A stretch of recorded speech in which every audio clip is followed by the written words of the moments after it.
Hello and welcome to the Night Sky Reader. I'm here with a story to help you relax, meditate, or gently drift to sleep. Tonight, Venus Phosphor Horizon Rest. Settle in, close your eyes if you'd like, and let's begin. You step from the gravel shoulder onto the salt and see it twice. Once above the eastern rim, low and bright as a held breath. Once below, in the skin of water that clings to the white crust around your boots. 2 points of phosphor light, one steady, one trembling with each shift of your weight. The morning has not started yet. The sky is still that particular blue-black that refuses to commit, and the salt flat takes the available light before anything else does, turning white while the hills behind you remain charcoal silhouettes. You have not slept. You drove here in the dark, parked where the road ended at a cattle gate, and walked out because inside the car the night had gotten too close to your face. The air smells of alkaline earth and recent rain. There is a faint cold in it, the kind that finds the back of your throat on the first breath and stays there, clean and exact. Your boots make a soft tack with each step, the wet crust giving slightly before it holds. Beneath the thin water film the salt is white and patient, the way nothing else at this hour manages to be. You stop walking. You look up at Venus again. It sits a few degrees above the horizon, not twinkling the way distant stars do near the ground, but burning with a steadiness that seems almost deliberate. This is what Venus does in the hour before dawn, low enough that the atmosphere thickens around it, bright enough to survive that thickening. You know this the same way you know other facts that have not been helping you tonight. Still you look. The point of light holds. Below it, in the water around your feet, the second Venus shimmers with each small movement of air across the flat, then stills, then shimmers again. The image is so precise it seems to ask something of you. You are not yet sure how to answer without turning it into another task. Your jacket zipper is cold where it rests against your chin. You are aware of this, aware also of the slight dampness already wicking through the welt of your left boot, and of the way your hands are carried slightly in front of you as if you might need to catch yourself on something, though the ground is flat and the water nowhere deeper than a few millimeters. This is how fatigue moves in a body by the end of a sleepless night. It does not make you dull. It makes you hyper-specific, cataloging small wrongnesses, running a background check on each sensation. Your eyes feel like they have been open too long, which they have, and the horizon has the faint oversaturation of a world seen past the point of sleep. You take a few slow steps north along no particular line. The surface ripples ahead of each foot before you place it, a tiny silver disturbance spreading and flattening. You watch that. Then you look up again at Venus and find yourself calculating 40 minutes, maybe 50, before the sky begins its actual brightening. You think about whether that is long enough. You think about what you would need it to be long enough for, which opens a door you immediately want to close. The sleepless hours are there, the looping thoughts still completing their circuits, not dramatic, just relentless, the way a worn bearing sounds before it finally fails. Venus does not participate in any of this. It simply continues above the eastern rim, its light the color of the inside of a shell, faintly warm against the blue-black. You look at its reflection again. The film of water has stilled after your last step, and the mirrored light holds for a few seconds, trembling at its edges, before a breath of air crosses the flat and breaks it into smeared brightness. Reform. Still. Break again. You are watching it the way you watch everything tonight, which is to say analytically, trying to find the angle that will make it settle into relief. It does not settle. You stand in the cold and the slight monitoring continues. This is what the night has left you, attentive in the wrong direction, turned inward even while looking out. You stop trying to take useful steps. You are standing still now, weight distributed between both feet, and the water around your boots has gone glassy. The cold at the back of your throat has become familiar enough that you stop registering it as discomfort. It is simply part of the air, and the air is simply there. The salt crust beneath the water has a texture you can feel through the thin soles. It is not uniform. Directly under your right foot there is a harder patch, crystalline, and to the left the surface softens into something looser, the crust not fully reformed after the rain dissolved its top layer. These are small, accurate facts. They ask nothing of you except that you notice them, and noticing them does not require that you do anything next. Venus is still low above the horizon. You look at it again, and something about the looking is slightly different this time, less like measuring and more like finding. The light is the same. It has not moved in any way you could register, but you have stopped for long enough that the habit of assessment seems to need a moment to reload, and in that gap the light is simply there, steady and phosphor pale above the line where the white flat meets the dark sky. A sound arrives. It is faint enough that you cannot immediately name it. Something far out on the flat, or at its edge, a single small note from a bird, or the movement of air through a low feature in the ground, and then it is gone. The silence that follows is not the same silence that preceded it. It is larger, or seems larger, the way a room seems bigger after a sound confirms its dimensions. The cold sharpens the inside of your nose when you breathe in. The air coming across the salt carries something mineral, a clean alkali scent, faintly saline, the smell of water on dry earth before the dry earth fully reasserts itself. You breathe it in again, not deliberately, not as a practice, just because it is there and your body needs air and this is the air available. Your shoulders have dropped perhaps a centimeter. You did not decide this. The sky has not changed in any obvious way, but the horizon has resolved from a smear into a line. The salt flat extends to it without interruption, and the line is clean.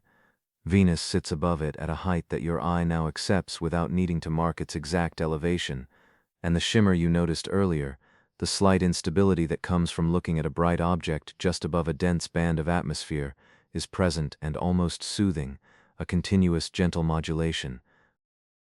You are not moving. The water around your boots is still. In the stillness the mirrored Venus reappears, less vivid than in the sky but coherent, a phosphor echo in a few millimeters of water. Looking down and then up, you no longer feel the shock of the doubled image you felt when you first stepped out here. It has become a feature of the place rather than a surprise. The sky is down here too, in the thinnest possible translation, and the two Venuses, one burnished and one delicate, occupy the same quiet field.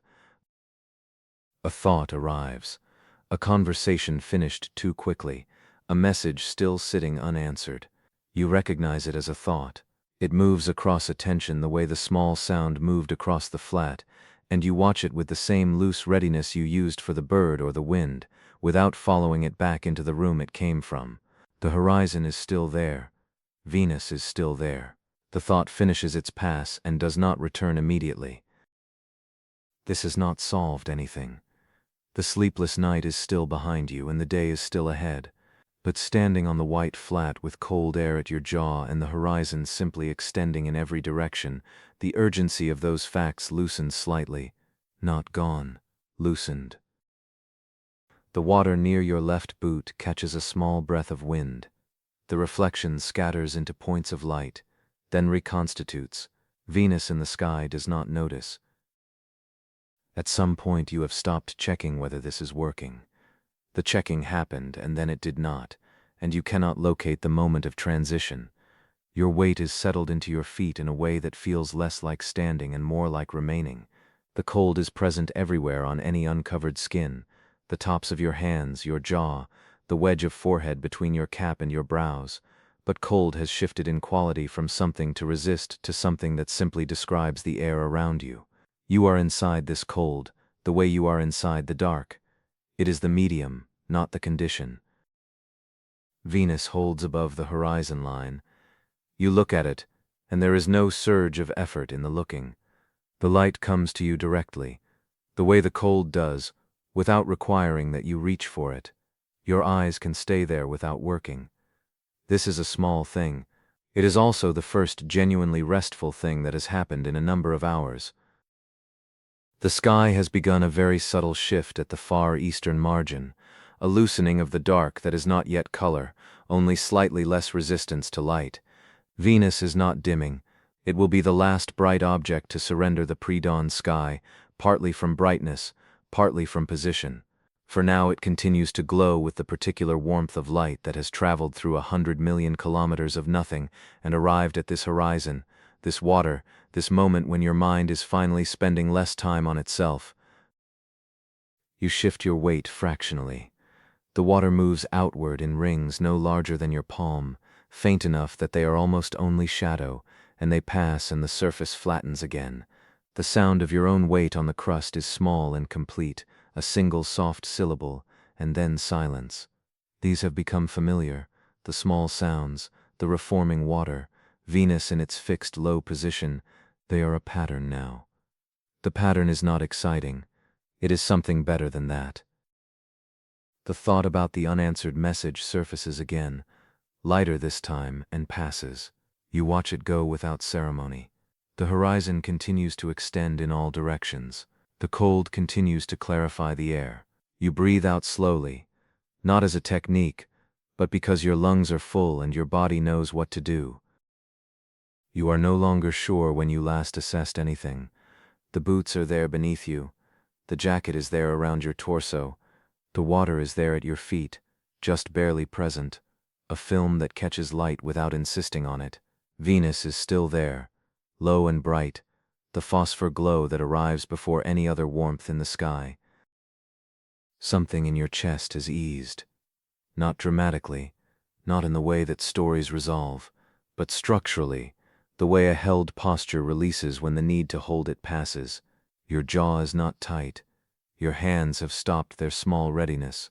Fatigue, which was carrying itself as a kind of tension, is becoming simply weight.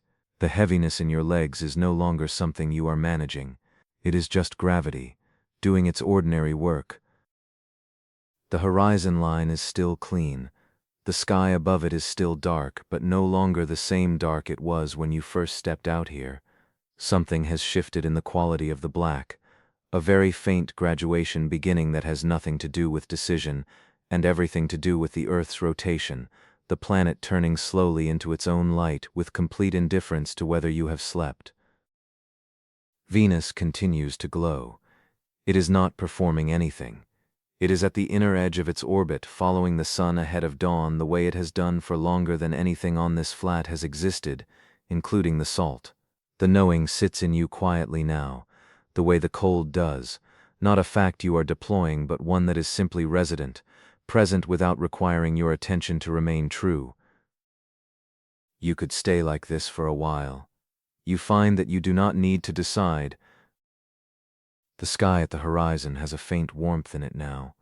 Not color, not yet, but a density change, the dark becoming a shade that admits the possibility of morning without committing to it. Venus remains. It sits above the whitening edge of the world, and everything below it is white salt and thin water and the enormous quiet of a flat that has nothing it needs to do. You are standing, but you are barely standing. The weight in your legs has distributed itself without complaint. Your eyes are on Venus but loosely, the kind of looking that does not require your whole mind to participate. The rest of your mind is somewhere softer, not absent, not asleep yet, but no longer organizing itself around a task. The water at your feet holds the reflection only when the air is still. It is still now. The lower Venus trembles very slightly, as if breathing, as if the film of water is doing what your chest is doing, a slow and not quite voluntary movement. The two lights are not competing. They are the same brightness expressed at different scales, one the thing itself and one its echo, and you no longer feel the need to choose which is more real. A very distant sound, wind at the flat's far edge, or a bird working the margin between the salt and whatever scrub waits beyond it. It arrives faint and unhurried and fades without asking you to follow it. Your thoughts are still present. They are present the way the hills are behind you, there, real, in no way urgent. They can wait. They will be where you left them. Right now the horizon is enough. Venus above it is enough. The cold and the salt and the thin water and the sky moving slowly toward its own first light, all of this is enough without being required to mean anything beyond what it is. You breathe, and the flat breathes with you, and Venus holds, and the horizon whitens the thinnest degree, and your eyes soften, and the two lights, the one in the sky and the one below at your feet, thin together into something you are no longer watching so much as resting inside, and the night, at last, begins to let you go. Thank you for spending this time with the Night Sky Reader. May your night be peaceful. Until next time, rest well.